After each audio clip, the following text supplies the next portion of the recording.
तुम्हाला आलसी सिंह याची गोष्ट सांगणार आहे. हे जंगल असतं, त्याच्यात खूपसे प्राणी राहत असतात. त्या जंगलाचा राजा असतो सिंह. त्याला शिकार करायचा खूप कंटाळा येतो. मग तो एक युक्ती करतो. तो आजारपण व्हायचं नाटक करतो की खूपसे प्राणी भेटायला येतात, पण तो त्यांचा शिकार करून खाऊन टाकतो सगळेच प्राण्यांना. मग एक दिवस कोल्हा तिथून जात होता.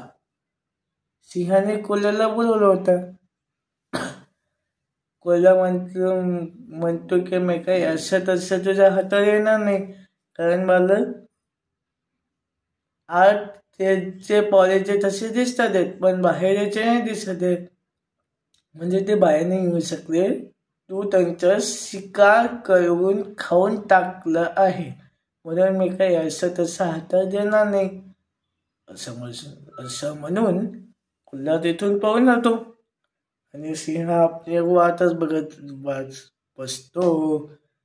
या गोष्टीतून क्या शिकायला मिळतं की नेहमी काम करत आलं पाहिजे. अशी होते आलसी सिंह.